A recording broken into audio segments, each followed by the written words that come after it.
All right, what's going on, everybody? Welcome back to the channel.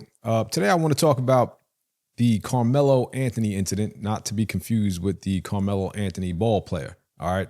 Obviously, you guys have seen it all over. It's all over social media. It's a provocative story. And we all know the news media is going to blow this out of control because this is what they do. This is what they do to continue to divide us. All right. They like to keep us emotional. And as long as they have stories like this, to capitalize on, they're winning. All right. I'd like to come at this from a different angle. I want to use my expertise. I'm not sure if you guys know, but I am retired from the police department. 10 years ago, I was assigned to the detective bureau for 10 plus years throughout my career. And towards the latter end of my career, I was assigned to the detective bureau where we investigated cases like this. All right. So I'm going to lend my critique, trying to be as sensitive as possible in terms of how I think this case is going to go. And let's take a look at the beginning so that way I can give you guys some context when I do provide my feedback. All right. So let's go here and let's take a look at the first one. Now to Texas, where a father says he forgives the teen accused of fatally stabbing his son at a high school track meet. Police are now revealing what led to the terrifying moment. Here's ABC's Andrea Fujii. New details about the of Austin Metcalf, the student stabbed at a high school track meet near Dallas. According to the arrest affidavit, 17-year-old Karmelo Anthony has confessed to the saying he was trying to protect himself. He knew how much I loved him, how much I do for him, anything. I do anything for him. Hunter Metcalf says he held his twin brother Austin as he was. I tried to whip around as fast as I could, but I didn't see the stab. But then I look at my brother, and then I'm not going to talk about the rest. So. Yeah. It happened at the district championship meet in Frisco. Hunter says his brother had asked Karmelo to move his seat because he was sitting under the wrong tent. A witness says Karmelo replied, "Touch me and see what happens." And when Austin grabbed him, Karmelo allegedly pulled a knife. They asked him to move, and when Austin grabbed his backpack to move, take it, he stabbed him in the chest. And he's now charged with first-degree murder. Just because the kid was mad, my son is not here anymore, and I don't understand it. Austin is being remembered as an honors student with aspirations to play college football. Despite the shocking loss, Austin's father says he chooses forgiveness over anger. I forgive the other person because the forgiveness is not for him. The forgiveness is for me, so I can have peace. His life is destroyed. My life is destroyed. The arrest affidavit says as Karmelo Anthony was being arrested, he asked if Austin was okay. Anthony is being held on $1 million bond. But let's continue on to the next one here, where I believe it was yesterday. I'm not sure if this is an attorney or not, but it seems like maybe he might be like a preacher. And let's take a look. America. What we seen at the beginning of this press conference, the father being at this press conference, these are my words. Now that's his father to the left and the mother to the right, standing in the middle there. Don't quote anybody. Is a disrespect to the dignity of his son. Next Generation Action Network from the beginning has respected the loss of life. No matter our opinion of it, we have kept our opinion close. We have not attacked. We have not shared the information that was shared with us about Austin Metcalf because we respect the dignity of life and loss. None of that matters. I don't know who this guy is. He's probably a pastor, but none of that matters in a court of law. It doesn't matter. When you bring a knife to a school, you show intent. And we'll get into that after this. But this is part of the problem when you allow people like this to speak for you and write your speeches for you and somehow maybe fund the criminal investigation. These individuals are just, they're no better than Al Sharpton. No better. And as a minister, I would not attack a grieving family. Even who's grieving? I mean, I get it. Your son might be going to jail for the rest of his life. I doubt it, but he may be doing at least 10 years. The other parent lost their son forever over some nonsense. I'm sure it was nonsense. So let me continue. If I disagree with them, when I have stood before this podium for people who have died at the hands of law enforcement, I have asked for that same manner of respect. I can't listen to this guy anymore. He's pissing me off. Look, you know what he's talking about?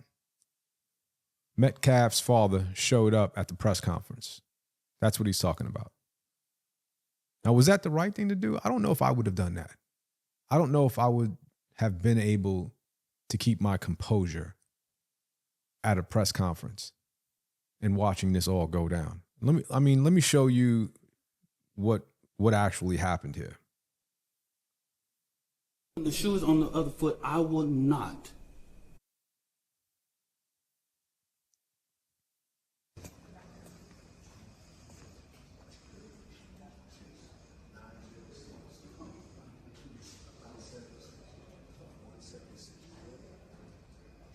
That's his father.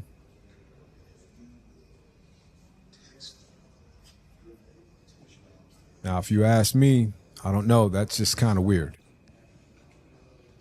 I don't know if I would have been able to do that.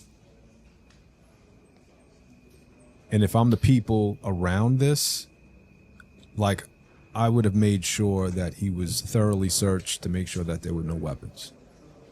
Now, I don't know. I don't know if I would have been able to do this. As a father who just lost my son. This is what he's referring to.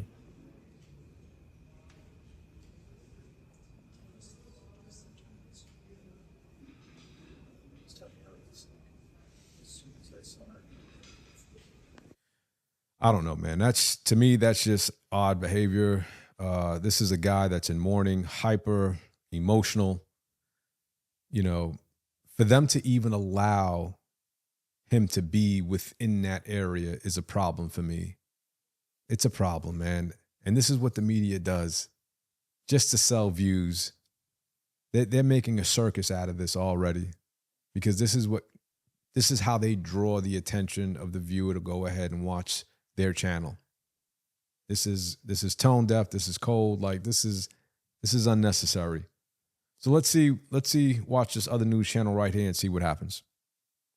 Karmelo Anthony and Austin Metcalf arrived at the Collin County Courthouse with extra security. And unfortunately, as is common in our culture, especially lately, the vitriol and the public reaction one way or the other has been intense. And threats and talk of race war and all kinds of insanity isn't good for, obviously, the Anthony family. It's not good for the Metcalf family. It's not good for the peace and safety of our community. Cameras were not allowed inside the courtroom when Judge Angela Tucker reduced Anthony's bond from $1 million to $250,000. Anthony's attorney argued the initial bond did not represent the intent of bond in Texas, which is to ensure the defendant shows up for court.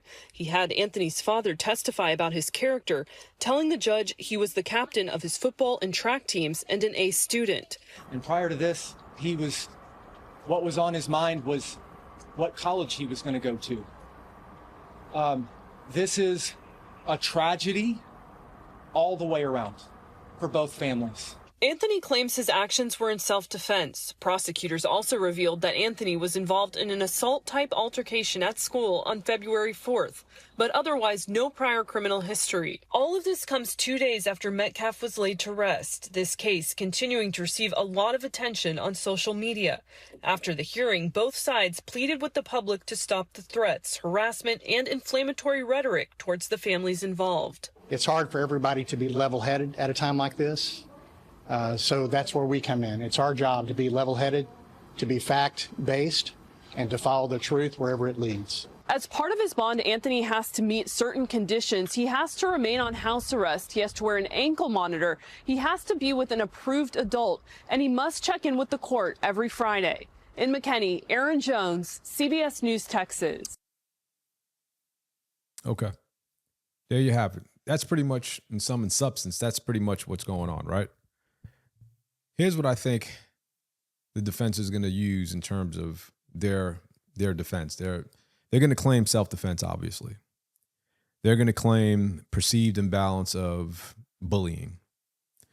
They're going to try to touch upon his emotional state, his psychological state, and then they're going to use the fact that he has no prior criminal record to try to soften the case.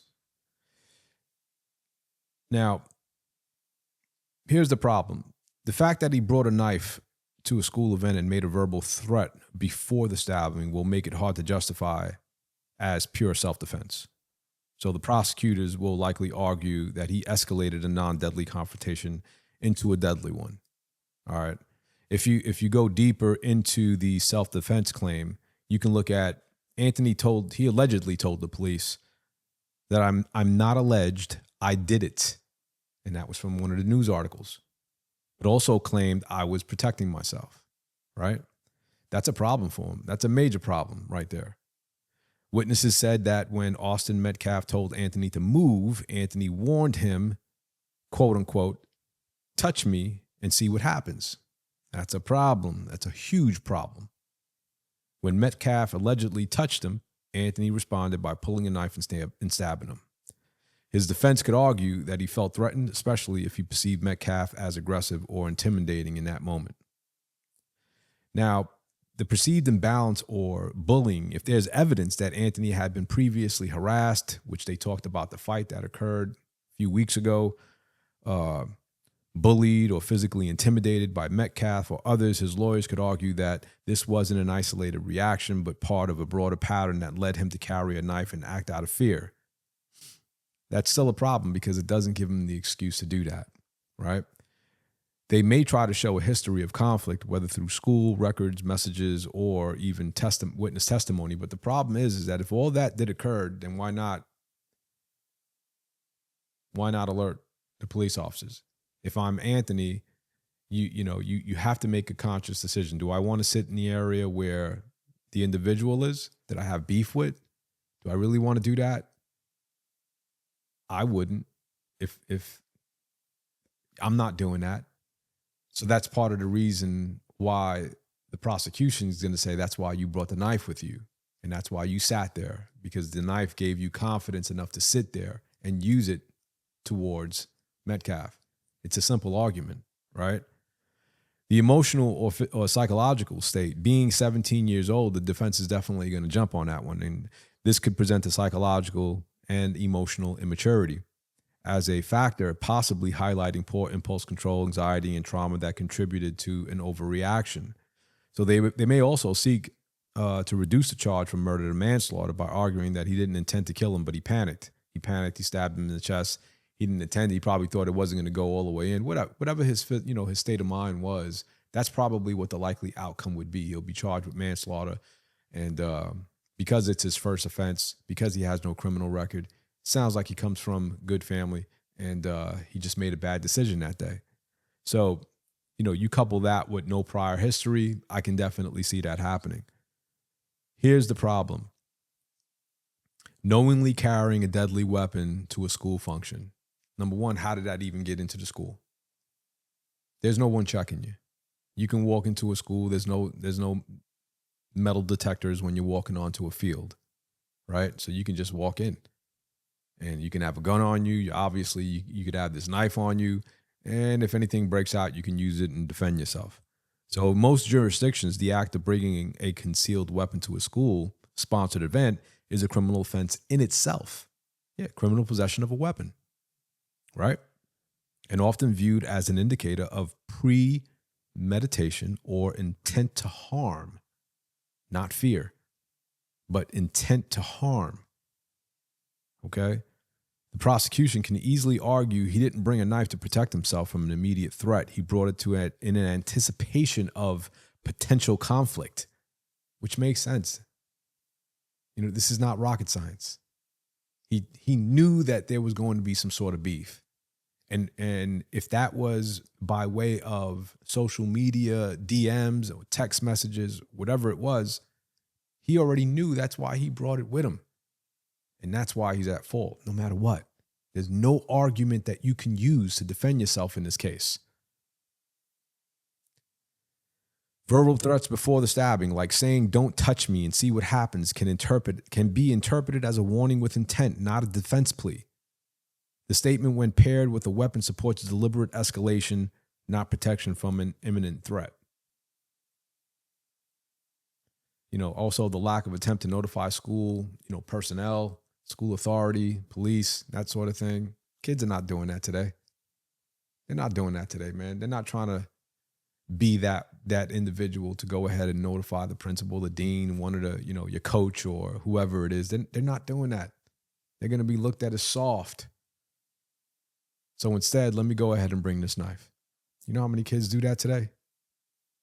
Not realizing that a situation as ridiculous as this could turn into a deadly situation in the blink of an eye. And now you're facing murder charges. Meanwhile, you could have been a track star. Doesn't make any sense, man. The other thing is the disproportionate use of force, right? So if you have Metcalf, let's just say he pushed him or grabbed him by his backpack. He started manhandling him, talking about, get out of my area. You don't belong here. Whatever the case is. Pulling out a knife is over the top. At that point, you can push him back. You can use your hands. You can knuckle up. But pulling out a knife is some sucker ass shit. And that's a huge problem. Even if he did feel intimidated, the law requires that force be proportionate to the threat. A shove or verbal confrontation doesn't justify the use of a knife, especially a fatal blow to the chest, obviously. It's a terrible thing, man. I think the prosecution is probably going to frame, their argument that Karmelo Anthony brought a knife to a school event, issued a threat, and delivered a single fatal stab wound to the chest of an unarmed peer. There was no evidence of sustained physical attack or attempts to de-escalate. This was not self-defense. This was an intentional act of violence. I see that happening. I mean, I see the defense losing. And I don't think that he would be charged with murder too. There's a possibility, a strong possibility he'll be charged with manslaughter for sure. And eventually he'll just go to prison.